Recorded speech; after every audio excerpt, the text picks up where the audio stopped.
Mesdames et messieurs de la presse, chers amis de la presse, mesdames et messieurs, les membres du comité stratégique du M5 RFP, mesdames et messieurs, les sympathisants, les militants du M5 RFP,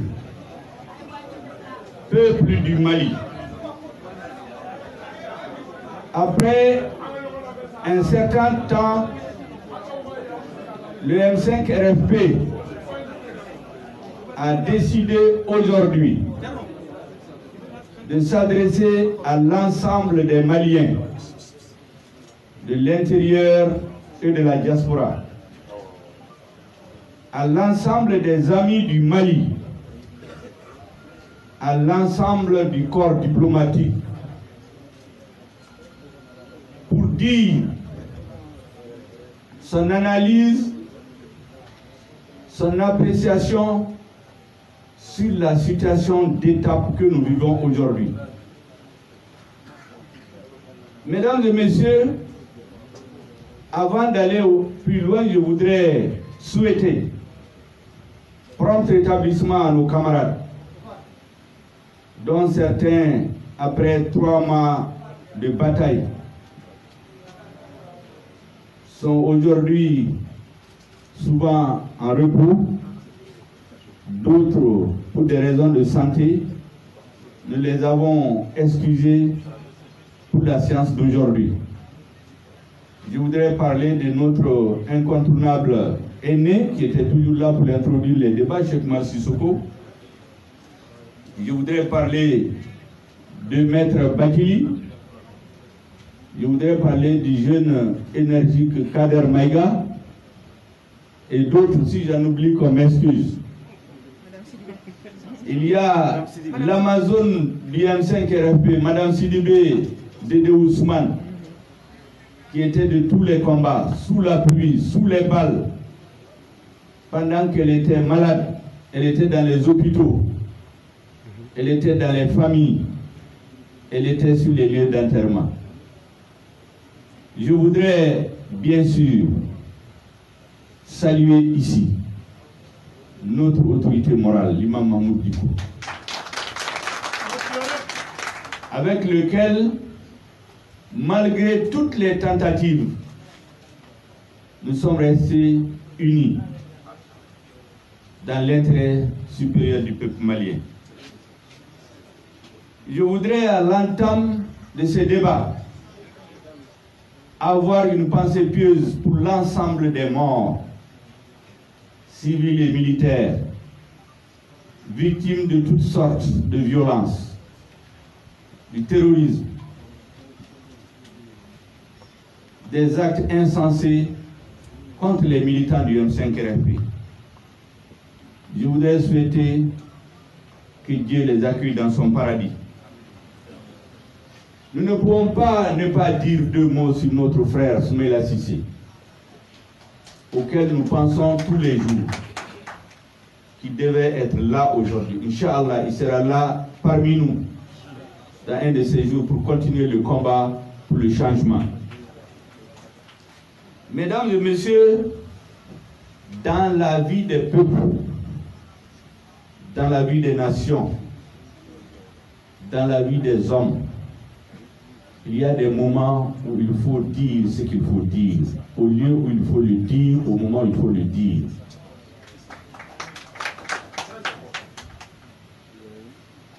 Le peuple malien a fait porter sa lutte héroïque par le M5 RFP. Un certain 30 mai 2020, des hommes et des femmes ont décidé de prendre leur destin en main, d'amener le peuple malien à prendre son destin en main.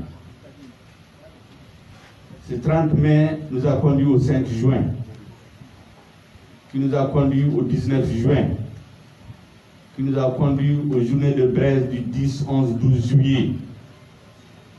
Et enfin, nous a conduit au 18 août 2020. Depuis ce jour, le M5 s'est conduit comme une force tranquille, une force patriotique. Parce que vous le savez, c'est rarement dans l'histoire en Afrique qu'un mouvement qui couvre un aussi large spectre de formations politiques, de personnalités d'horizons divers, de convictions philosophiques et politiques divers, depuis les mouvements d'extrême gauche, les mouvements communistes, les mouvements libéraux, les mouvements républicains, les mouvements démocrates, jusqu'aux religieux conservateurs, unis par un seul mot d'ordre: sauver le Mali.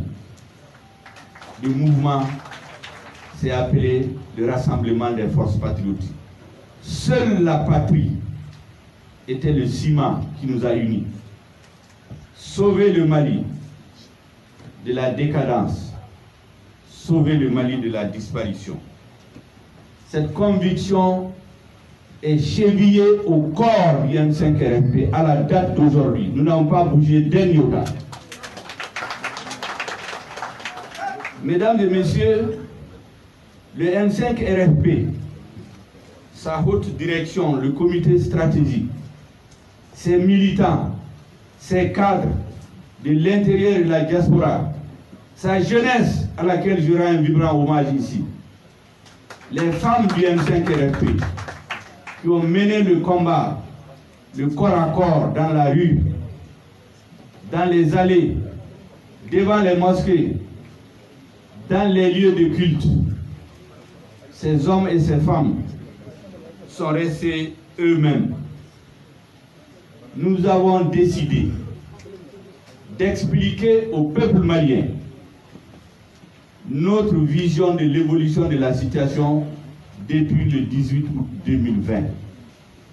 Jusqu'à aujourd'hui, on nous dit qu'il y a une délégation du CNSP qui est partie à Accra négocier, discuter du sort du Mali, sans y associer le M5 RFP.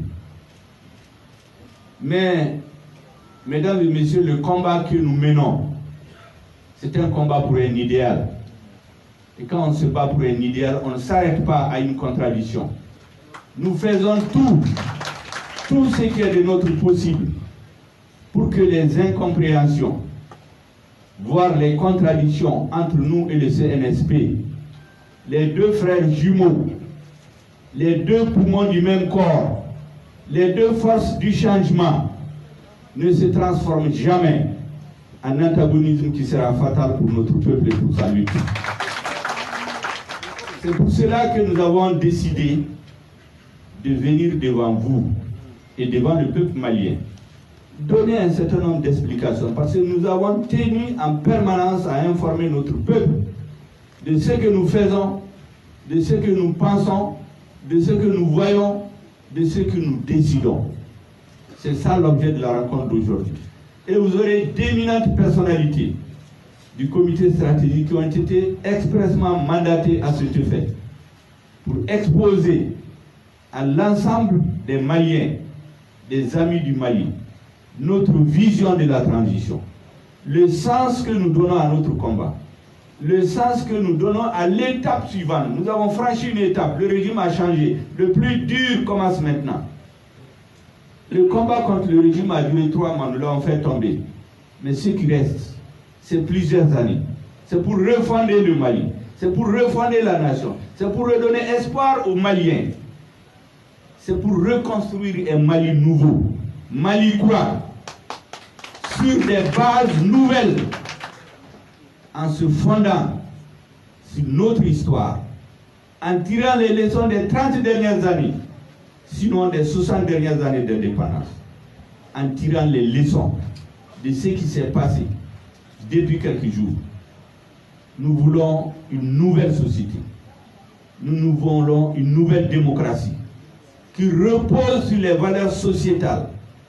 Nous voulons un nouveau Mali. Je vous remercie de votre aimable attention.